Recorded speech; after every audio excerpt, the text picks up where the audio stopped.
everybody, it's Rory from A&S Gear, and we're going to look at a fill valve station for your scuba bottles. So if you are the type of player or live in an area where you're not really close to a paintball field, but you go and play paintball with your friends, maybe in the forest or the jungle or the desert or wherever you happen to be where you can go play paintball that is safe, you might want to look into getting scuba tanks and then filling your own bottles when you're at wherever you're playing. Now, you maybe already do that, and this doesn't really pertain to you then, but a lot of people always wonder, like, well, how am I going to get out there with my compressed air tank and play for the day when I don't have a way to fill it up?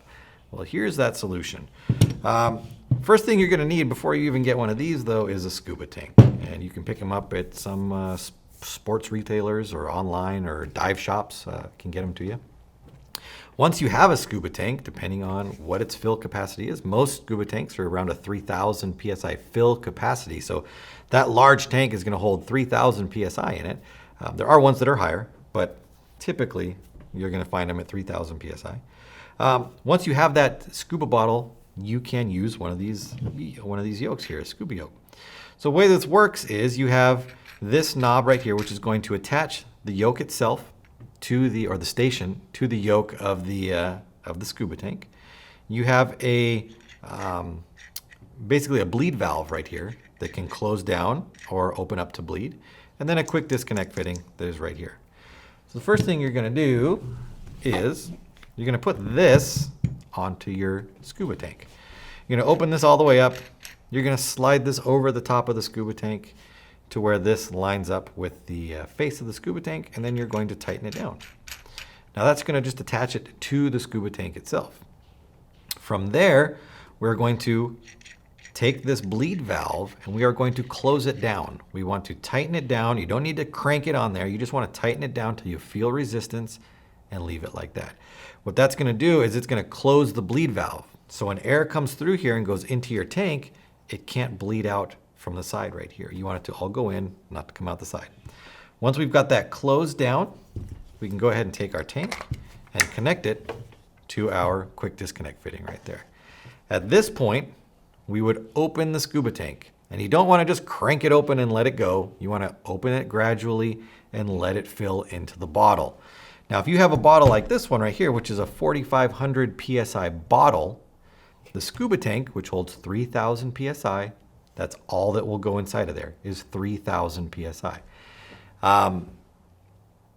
It will never go over that. Never going to exceed the pressure that's in your bottle. Now, as you fill multiple bottles during the day, that pressure will drop in the tank. And that pressure is only what will go into the tank that you're trying to fill. So the first fill, you might get 29, 3K out of it. But the next fill, you're going to get 28 to 29, or however much it drops. You could drop a couple hundred PSI in between fills right there, or depending on the size of the bottle you're filling. So you could go from 3 to 27 to 24 to 21 every time you fill it. And that's all you're going to get out of it. You're never going to get more than that.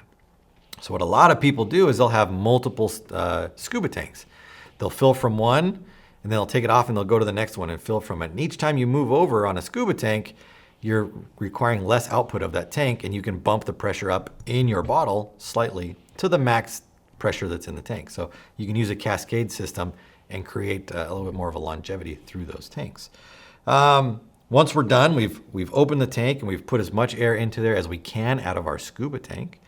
We would close the scuba tank bottle, and then we would open the bleed valve.